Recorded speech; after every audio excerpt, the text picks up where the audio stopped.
1 milliard d'êtres humains. Imaginez ce nombre un instant. 1 milliard d'âmes prisonnières d'une prison religieuse si sophistiquée, si psychologiquement brillante qu'elles considéraient leur chaîne comme la justice divine. Pendant plus de 2000 ans, le Code de Manu n'a pas seulement structuré la société, il a reprogrammé l'esprit humain pour accepter l'esclavage comme une loi sacrée. Le plus effrayant, les architectes de ce système savaient parfaitement ce qu'ils faisaient. Baruch Spinoza, écrivant dans l'Amsterdam du XVIIe siècle, fut l'un des premiers philosophes occidentaux à décrypter cette gigantesque fraude religieuse. Alors que l'Europe était occupée à brûler des sorcières et à se disputer sur la version la plus orthodoxe du christianisme, Spinoza dévoilait comment les brahmanes de l'Inde antique avaient créé le système d'oppression religieuse le plus efficace de l'histoire de l'humanité. Non par la force militaire ni par le contrôle économique, mais par quelque chose de bien plus puissant, l'invention du karma de naissance. Permettez-moi d'expliquer à quel point cela était diabolique. Le Code de Manu, rédigé entre 200 AVJ-OC et 200 APJ-C, n'a pas seulement créé des classes sociales. Il a établi une hiérarchie spirituelle où votre naissance déterminait la valeur de votre âme. Né brahmane, félicitations, vous aviez un bon karma de vies antérieures. Né Shudra ou pire, intouchable, eh bien vous deviez avoir été mauvais dans vos vies passées. Votre souffrance n'était pas une injustice, c'était une justice cosmique. Spinoza a percé à jour cette imposture immédiatement. Dans son traité théologico-politique, il a souligné comment les autorités religieuses revendiquent toujours le soutien divin pour des hiérarchies sociales qui les avantagent. Mais le Code de Manu a porté cela à un niveau totalement nouveau. Il ne disait pas simplement que Dieu voulait les choses ainsi, il affirmait que l'univers lui-même, par la loi du karma, avait ordonné votre position. Lutter contre votre caste n'était pas seulement une rébellion contre la société, c'était une rébellion contre l'ordre fondamental de l'existence. Et voici où cela devient vraiment sinistre. Les brahmanes n'ont pas seulement créé 4 castes principales, Brahmans, Kshatriyas, Vaishyas et Shudras. Ils ont créé des milliers de sous-castes, chacune avec des règles spécifiques concernant le mariage, l'alimentation, les professions, même le sens dans lequel vous deviez vous diriger pour vos besoins naturels. Oui, vous avez bien entendu. Le Code de Manu régissait les fonctions corporelles en fonction de la caste. Ce n'était pas simplement un contrôle social, c'était une domination psychologique totale. Le génie du système était qu'il rendait les opprimés complices de leur propre oppression. Un individu de basse caste qui acceptait sa position et servait fidèlement serait réincarné dans une caste supérieure. Résister ou se plaindre. Vous reviendriez en tant que quelque chose de pire, peut-être un animal, peut-être un insecte. Les brahmanes avaient créé une prison où les prisonniers se gardaient eux-mêmes, où l'espoir lui-même devenait la chaîne qui les liait. Considérez l'article 8272 du Code de Manu. Si un Shudra écoute intentionnellement les Védas, ses oreilles doivent être remplies de plomb fondu.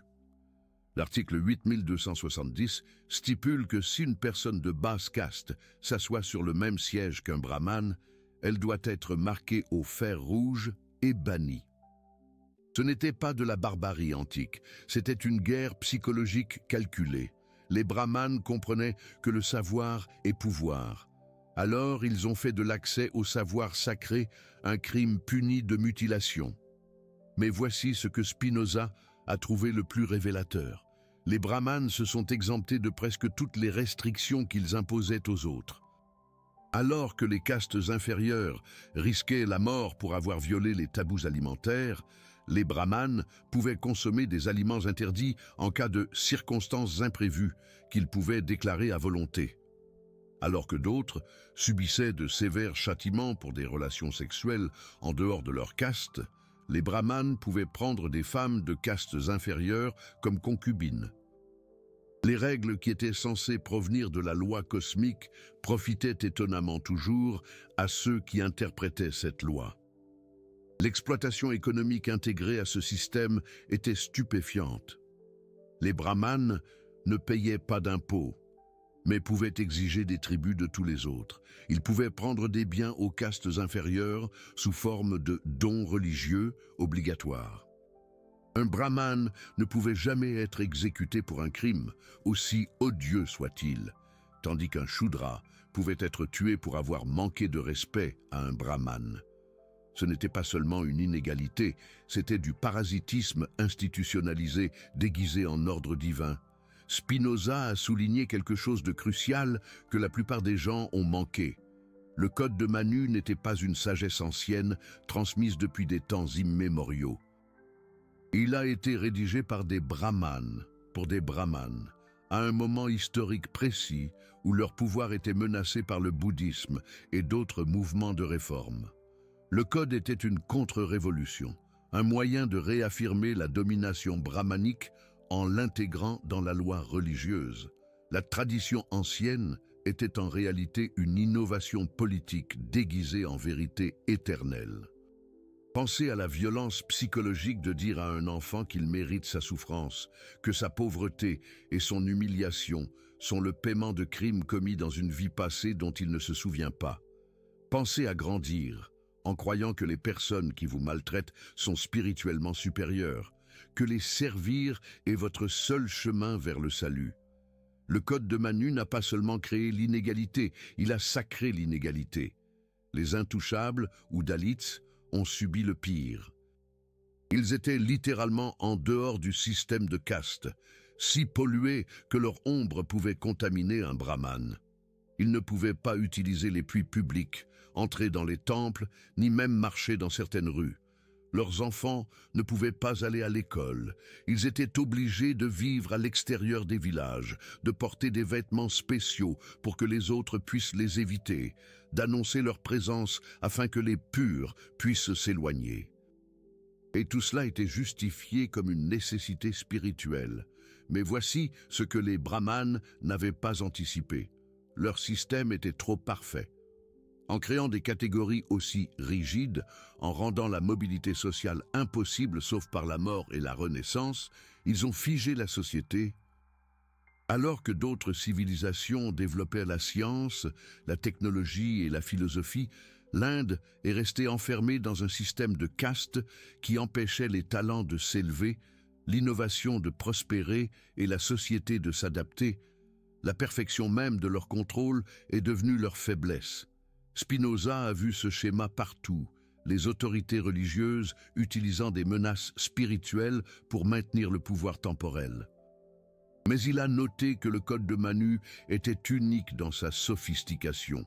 Les prêtres chrétiens menaçaient l'enfer après la mort. Les brahmanes menaçaient des cycles infinis de souffrance par la réincarnation.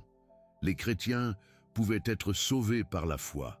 Les castes inférieures ne pouvaient qu'espérer une meilleure renaissance par une soumission totale. Le code de Manu avait fermé toutes les issues sauf l'acceptation complète. Le contrôle sexuel intégré au système était une autre forme de domination.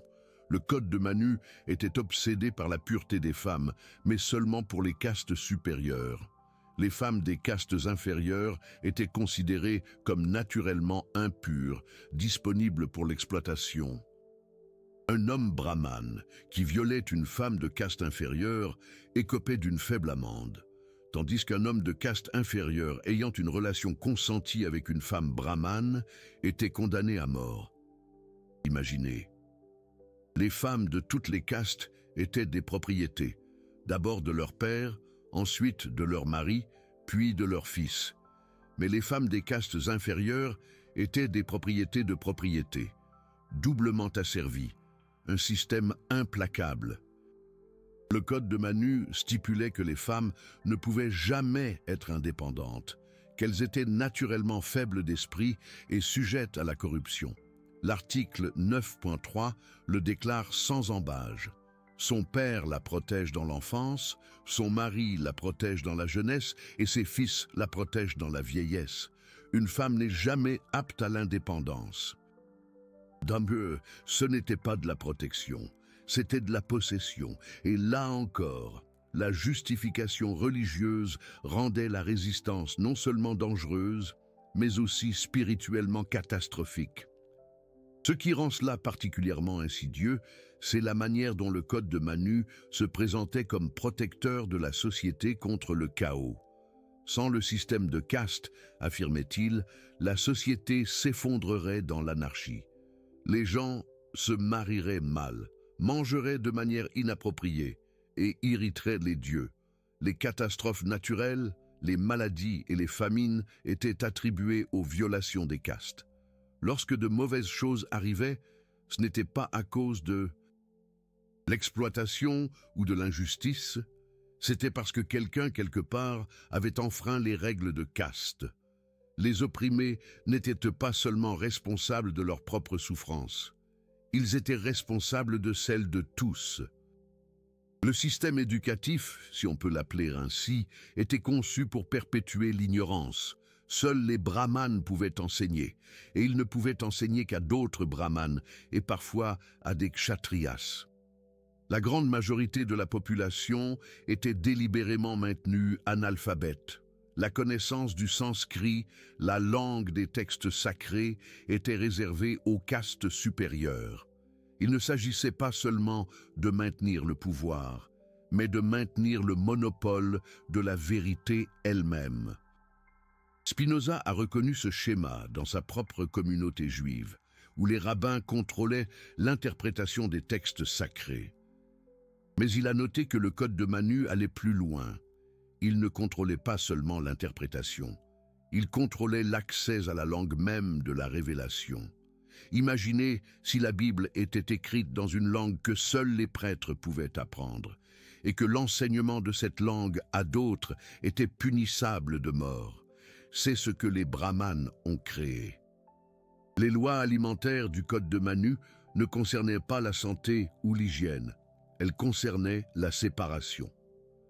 Différentes castes ne pouvaient pas manger ensemble, ne pouvaient pas partager l'eau, ne pouvaient même pas cuisiner les unes pour les autres dans de nombreux cas.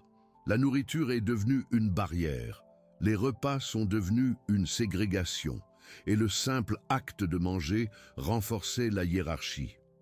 Un brahmane qui mangeait de la nourriture préparée par une personne de caste inférieure était spirituellement pollué. Une personne de caste inférieure qui refusait de donner de la nourriture à un brahmane commettait un péché. Le système de punition était explicitement inégal. L'article 8. 337-338 stipule que pour avoir maltraité un brahmane, un kshatriya devrait payer une amende de 100 panas, un vaishya 150 ou 200, mais un shudra devrait recevoir une punition corporelle. Pour le même crime, les punitions augmentaient à mesure que l'on descendait dans l'échelle des castes. Mais cela allait au-delà. La définition même du crime changeait en fonction de la caste. Ce qui était légal pour un brahmane était criminel pour un shudra. Voici quelque chose qui a vraiment frappé Spinoza. Le Code de Manu prétendait être une question de pureté, mais il s'agissait en réalité de pouvoir. Les règles complexes concernant la pollution et la purification n'avaient rien à voir avec la propreté et tout à voir avec le contrôle. Un brahmane pouvait se purifier de toute pollution par de simples rituels, mais une personne de caste inférieure était impure de façon permanente dès sa naissance. Le jeu était truqué de la conception à la crémation. Les lois sur le mariage étaient particulièrement cruelles. Le Code de Manu permettait aux hommes des castes supérieures de se marier en descendant, bien que leurs enfants soient de caste mixte, mais interdisait absolument aux femmes de se marier en descendant. Une femme qui se mariait en dessous de sa caste était définitivement exclue, ses enfants considérés comme des abominations. Il ne s'agissait pas de lignée sanguine. Il s'agissait de garantir que la propriété et le statut ne circulaient que vers le haut, que les castes inférieures ne pouvaient jamais gagner de légitimité par le mariage. Le code régissait même la charité. Donner aux brahmanes générait un bon karma. Donner aux castes inférieures générait un mauvais karma. Réfléchissez-y. Aider les pauvres pouvait vous nuire spirituellement, tandis qu'enrichir les personnes déjà privilégiées profiterait à votre âme. Les brahmanes avaient littéralement inversé la morale, rendant l'égoïsme sacré et la compassion dangereuse. Ce que Spinoza a trouvé le plus inquiétant, c'est la manière dont le Code de Manu traitait la résistance. Il ne punissait pas seulement les rebelles, il les pathologisait. Quiconque remettait en question le système de caste était présenté comme mentalement malade, possédé par des démons ou corrompu par des influences étrangères. Cela vous semble familier. Chaque système oppressif présente la résistance comme une folie, mais le Code de Manu en a fait un diagnostic spirituel. Les rebelles n'avaient pas simplement tort, ils étaient cosmiquement malades. Le Code a créé ce que l'on pourrait appeler un consentement fabriqué. Les castes inférieures étaient tenues de montrer leur dévotion au système qui les opprimait. Elles devaient accomplir des rituels reconnaissant leur infériorité, devaient utiliser un langage autodénigrant, devaient physiquement démontrer leur soumission par leur posture et leurs gestes. Ce n'était pas simplement de l'obéissance, c'était une participation forcée à leur propre humiliation.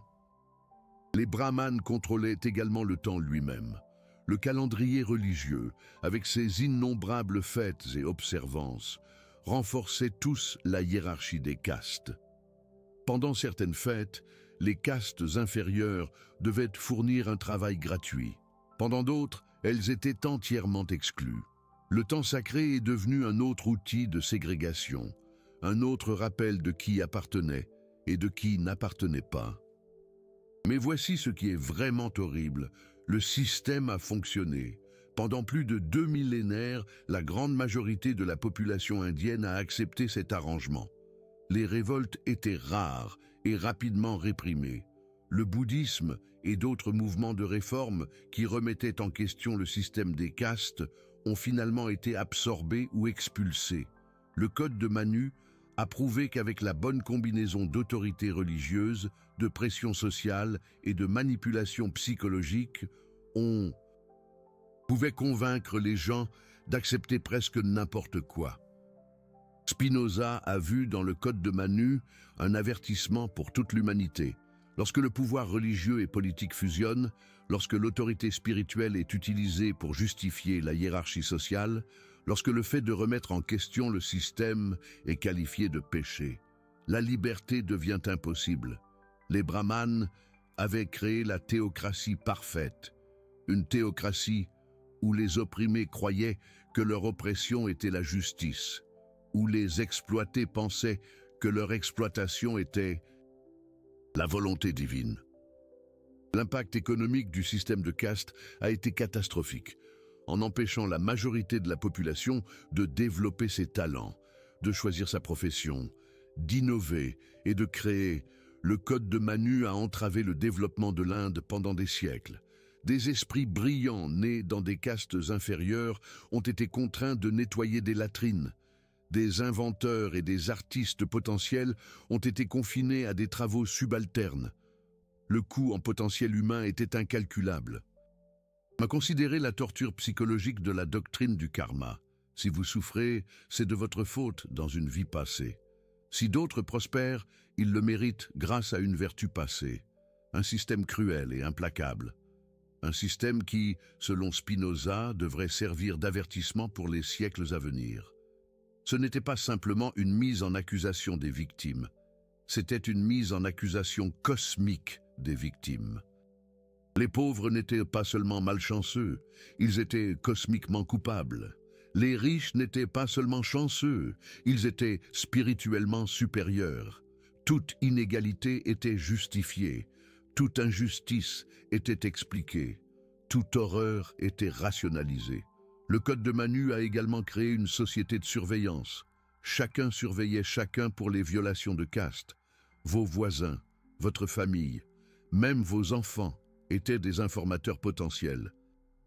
Le moindre écart par rapport aux règles de caste pouvait entraîner une punition non seulement pour vous, mais pour toute votre famille. Cela a créé une culture de la peur, de la conformité, et d'une surveillance mutuelle qui a rendu la résistance organisée presque impossible.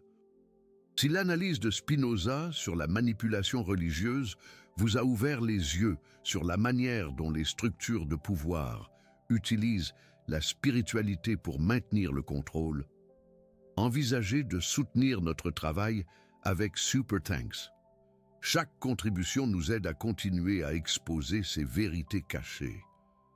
Ce qui est particulièrement révélateur, c'est la manière dont les brahmanes ont répondu aux défis. Lorsque le bouddhisme est apparu, prêchant l'égalité et rejetant la caste, les brahmanes n'ont pas débattu des points philosophiques. Ils ont absorbé Bouddha dans l'hindouisme comme un avatar de Vishnu, puis ont prétendu que ces enseignements étaient destinés à induire en erreur les démons et les méchants. Ils ont transformé leur plus grand critique en une partie de leur système. C'est le niveau de manipulation sophistiqué dont nous parlons. L'économie sexuelle du Code de Manu mérite une attention particulière, en contrôlant qui pouvait épouser qui pouvait avoir des relations sexuelles avec qui, quels enfants étaient légitimes. Les brahmanes contrôlaient les relations humaines les plus fondamentales. L'amour lui-même est devenu politique. Le désir est devenu dangereux. Les liens humains les plus intimes étaient soumis à la loi de caste. Ce n'était pas seulement un contrôle social, c'était un contrôle biologique. Spinoza a noté que le Code de Manu partageait quelque chose avec tous les systèmes religieux oppressifs. Il donnait un sens à la souffrance. Au lieu de reconnaître la souffrance comme quelque chose à éliminer, il transformait la souffrance en monnaie spirituelle. Plus vous souffriez en silence, meilleure serait votre prochaine vie. Cela a transformé les révolutionnaires potentiels en patients souffrants, attendant une justice qui ne viendrait jamais dans cette vie.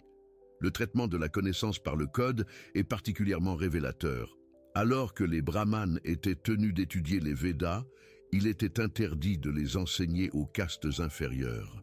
Mais voici le hic, les Védas contenaient soi-disant les vérités cosmiques qui justifiaient le système de castes. Ainsi, les textes mêmes qui expliquaient pourquoi les castes inférieures étaient cachés à ces castes inférieures. Elles devaient accepter leur infériorité sans même pouvoir examiner les preuves. Les lois de pureté rituelle ont créé une géographie de l'oppression. Certains espaces étaient interdits aux castes inférieures. Les puits, les temples, les écoles, même les routes publiques pouvaient être restreints. Ce n'était pas seulement une ségrégation, c'était une domination spatiale.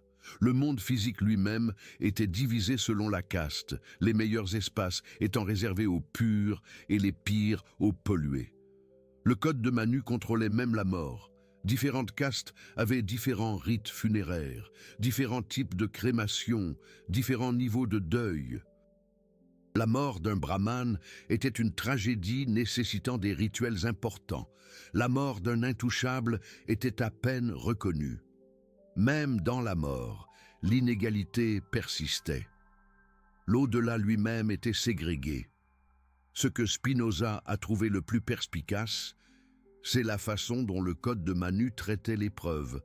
Lorsque les castes inférieures ont fait remarquer qu'elles étaient aussi intelligentes, aussi capables, aussi humaines que les castes supérieures, la réponse n'était pas le déni, c'était l'irrélevance.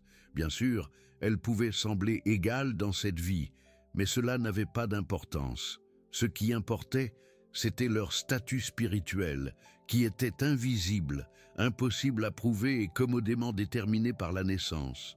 Le Code a créé une sorte d'impuissance apprise. Après des générations à se faire dire qu'elles étaient inférieures, de nombreuses castes inférieures ont intériorisé cette croyance. Elles n'ont pas seulement obéi au système, elles y ont cru.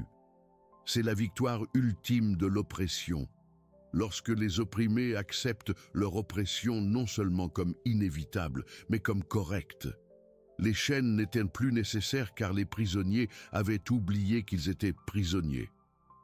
L'impact environnemental était un autre coup caché, parce que certaines castes étaient limitées à certaines professions. Et parce que ces professions étaient héréditaires, il n'y avait aucune incitation à l'innovation ou à l'amélioration.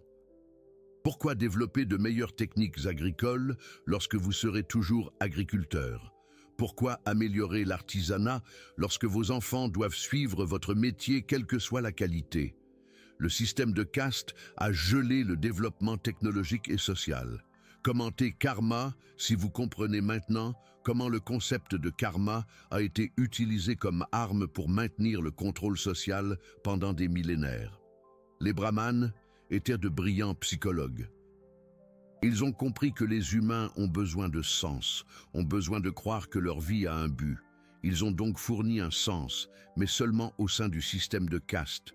Votre but était de remplir vos devoirs de caste. Votre signification provenait de l'acceptation de votre place. Ils ont transformé le besoin humain de signification en un outil d'oppression. Le code de Manu a également maîtrisé l'art du faux choix. Les castes inférieures ont reçu des règles élaborées à suivre, d'innombrables rituels à accomplir, des obligations complexes à remplir. Cela a créé une illusion d'autonomie. Vous pouviez choisir d'être un bon ou un mauvais membre de votre caste.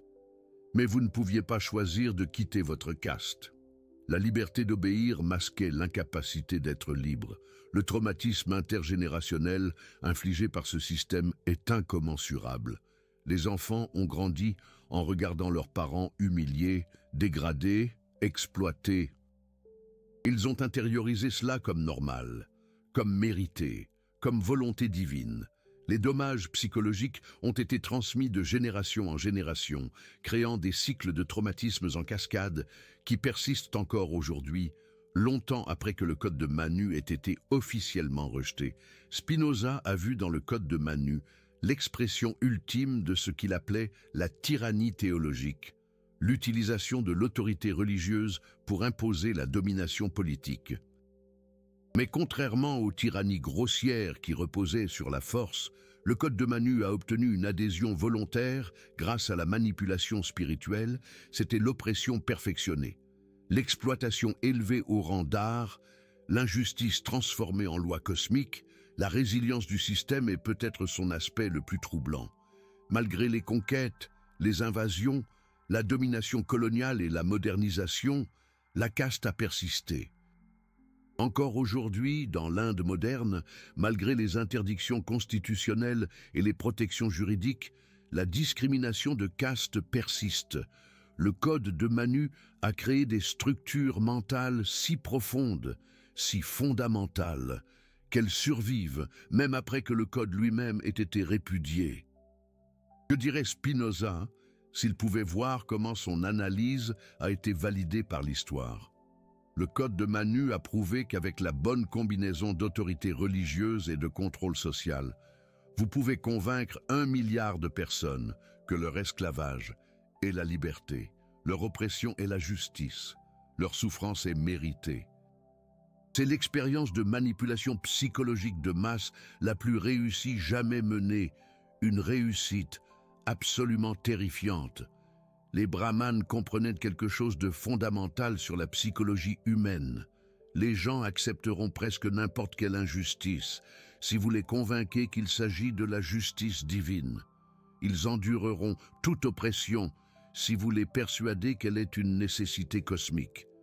Ils participeront même à leur propre asservissement, si vous leur faites croire que c'est leur devoir spirituel. La précision mathématique de l'oppression mérite d'être examinée. Le code de Manu spécifiait des pourcentages exacts de propriété que les différentes castes pouvaient posséder, des montants exacts d'intérêts qu'elles pouvaient facturer, des portions exactes des récoltes qu'elles devaient céder. Un brahmane pouvait facturer 2% d'intérêt mensuel, un kshatriya 3%, un vaishya 4% et un shudra 5%. Remarquez le schéma? Plus votre caste est basse, plus vos conditions économiques sont mauvaises. Ce n'était pas aléatoire. C'était conçu pour garantir que la richesse affluait vers le haut, que la mobilité économique était impossible, que les pauvres devenaient plus pauvres tandis que les riches devenaient plus riches. Le Code a également créé ce que nous pourrions appeler un gaslighting spirituel. Lorsque les castes inférieures se plaignaient de leur traitement, on leur disait qu'elles comprenaient mal leur situation. Leur souffrance n'était pas une vraie souffrance, c'était une purification. Leur exploitation n'était pas une vraie exploitation, c'était un service. Leur oppression n'était pas une vraie oppression, c'était une éducation pour leurs âmes. Les brahmanes avaient créé un système où même le langage pour décrire l'injustice avait été corrompu. Le Code de Manu n'était pas seulement un document juridique, c'était une arme psychologique. Il n'a pas seulement organisé la société, il a colonisé les esprits. Il n'a pas seulement créé des castes, il a créé des visions du monde entier où ces castes semblaient naturelles, inévitables et éternelles. Il a transformé l'inégalité d'un choix humain en un fait cosmique. Le génie de Spinoza a été de reconnaître que le Code de Manu révélait le manuel de toute oppression religieuse, qu'il s'agisse du droit divin des rois, du peuple élu ou du karma de naissance. Le schéma est le même. Ceux qui détiennent le pouvoir revendiquent une sanction divine pour leurs privilèges, tout en convainquant les sans-pouvoir que leur souffrance est spirituellement nécessaire. Les détails changent, mais le mécanisme reste constant. La tragédie, c'est que les victimes du Code de Manu n'étaient ni faibles ni stupides. C'étaient des êtres humains pris au piège d'un système si sophistiqué, si global, si brillamment conçu sur le plan psychologique, que la résistance semblait non seulement futile, mais aussi cosmiquement mauvaise. Ils étaient prisonniers dans une prison où les barreaux étaient invisibles, les murs étaient manteaux et les gardiens étaient leurs propres croyances. En examinant les formes modernes d'oppression, nous devons nous souvenir de la leçon du Code de Manu. Lorsque l'inégalité est justifiée par l'idéologie, lorsque la souffrance est expliquée par la théologie, lorsque l'injustice est rationalisée par la philosophie, nous voyons les mêmes techniques que les brahmanes ont perfectionnées il y a des milliers d'années. Le vocabulaire change, mais la grammaire de l'oppression reste la même. Le Code de Manu représente le plus grand avertissement de l'histoire sur le danger de mélanger le pouvoir religieux et le pouvoir politique.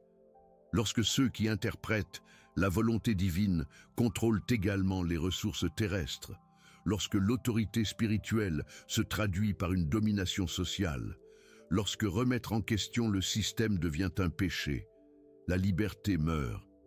Les brahmanes ont prouvé qu'il n'est pas nécessaire d'avoir des armées pour asservir les John. Il suffit de contrôler leurs croyances sur les raisons pour lesquelles ils méritent d'être asservis. La discrimination médicale intégrée au système révèle une autre couche de cruauté. Le Code de Manu spécifiait que les différentes castes méritaient des niveaux de soins médicaux différents.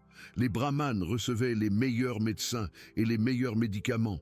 Les castes inférieures se voyaient souvent refuser tout traitement. La maladie chez les castes supérieures était considérée comme une infortune nécessitant une attention immédiate. La maladie chez les castes inférieures était considérée comme un karma mérité, nécessitant l'acceptation. Imaginez qu'on vous dise que la maladie de votre enfant est une justice cosmique, que chercher un traitement interférerait avec la volonté divine. C'est le niveau de torture psychologique dont nous parlons. Le Code a même transformé la charité et la compassion en armes. Les actes de bonté envers les castes inférieures étaient déconseillés car ils interféraient avec leurs leçons karmiques. Aider un intouchable pouvait endommager votre propre karma. Pensez à la perfidie de cela. Cela transformait l'empathie humaine naturelle en un danger spirituel. L'impulsion d'aider les personnes souffrantes a été redéfinie comme une irresponsabilité cosmique. La compassion elle-même est devenue un péché si elle était dirigée vers la mauvaise caste.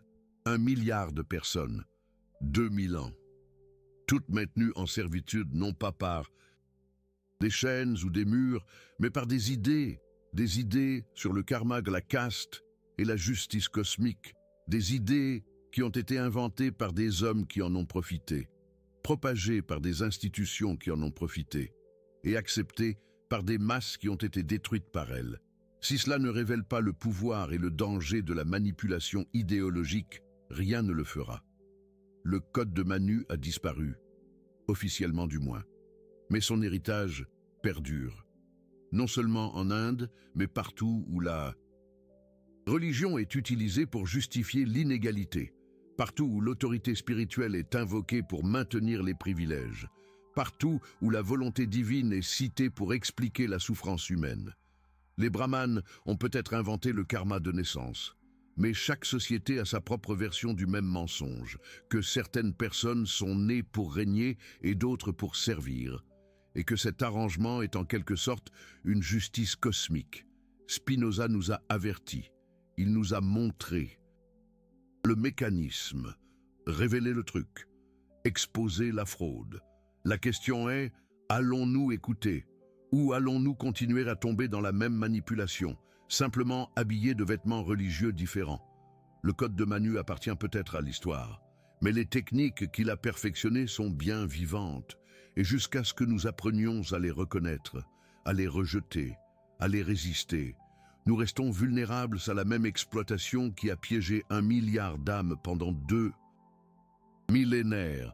La véritable tragédie du code de Manu n'est pas seulement la souffrance qu'il a causée, c'est le potentiel humain qu'il a détruit. Combien d'Einstein sont morts en nettoyant des latrines? Combien de Marie Curie ont été interdites d'apprendre à lire? Combien de Léonard de Vinci ont été confinés à des occupations héréditaires qui ont gaspillé leur génie? Le coût de la caste ne se mesurait pas seulement à la souffrance humaine, mais aussi à la possibilité humaine éliminée, à la grandeur humaine empêchée, à la réalisation humaine niée. C'est le véritable crime du code de Manu. Non seulement qu'il a opprimé 1 milliard de personnes, mais qu'il les a convaincus que leur oppression était la justice. Non seulement qu'il a créé l'inégalité, mais qu'il a rendu l'inégalité sacrée. Non seulement qu'il a asservi les corps, mais qu'il a colonisé les esprits. Les brahmanes n'ont pas seulement volé le travail et la richesse, ils ont volé la possibilité même d'imaginer un monde différent. Les preuves médico-légales sont accablantes. Les textes anciens, les découvertes archéologiques, les archives historiques. Ils confirment tous le caractère systématique de cette oppression. Le code de Manu n'était ni une mythologie, ni une exagération. C'était une loi réelle, appliquée par de vraies punitions, créant de vraies souffrances pour de vraies personnes. Lorsque Spinoza l'a analysé, il ne s'est pas occupé de philosophie abstraite, mais d'horreurs historiques concrètes. Les épreuves existent. Les archives judiciaires témoignent de châtiments basés sur le système des castes. Les inscriptions des temples excluant les castes inférieures. Les documents économiques révèlent une exploitation systématique. Une exploitation impitoyable, orchestrée pendant des siècles. Ce qui est particulièrement accablant, c'est la façon dont les brahmanes ont su adapter le système face aux défis. Lors de l'arrivée des envahisseurs musulmans, les brahmanes ont rapidement négocié, conservant leurs privilèges, sous de nouveaux dirigeants, une remarquable capacité d'adaptation, une preuve de leur pragmatisme politique. Plus tard, lors de la colonisation britannique, les brahmanes sont devenus des intermédiaires, transformant leurs privilèges de caste en pouvoir administratif colonial. Ils ont prouvé que le système n'était pas une question d'ancienne tradition ou de loi divine, mais un instrument de maintien du pouvoir. Et par tous les moyens, et c'est peut-être là la plus grande intuition de Spinoza, les tyrannies les plus dangereuses ne sont pas celles qui contrôlent ce que vous faites, mais celles qui contrôlent ce que vous pouvez imaginer. Le code de Manu n'a pas seulement interdit aux castes inférieures de s'élever, il les a rendus incapables de concevoir un monde sans caste. Il n'a pas seulement imposé une hiérarchie. Il a fait de cette hiérarchie la seule façon imaginable d'organiser la société, une domination psychologique absolue. 1 milliard de personnes. 2000 ans. Tous piégés par une idée. Une idée qui n'a jamais été vraie, jamais divine, jamais rien de plus qu'un outil d'oppression déguisé en loi cosmique. Les brahmanes ont peut-être inventé le karma de naissance, mais nous sommes ceux qui peuvent enfin l'enterrer. La question est, le ferons-nous? L'héritage du code de Manu, lourd de conséquences, plane encore sur des millions de vies. Sommes-nous à la hauteur de cet héritage? Sommes-nous capables de briser ces chaînes invisibles, aussi tenaces que l'acier, qui entravent encore aujourd'hui, de manière subtile mais réelle, la liberté de millions d'individus? Une réflexion profonde et nécessaire, un devoir de mémoire et d'action. Le silence est complicité. L'ignorance est une arme redoutable.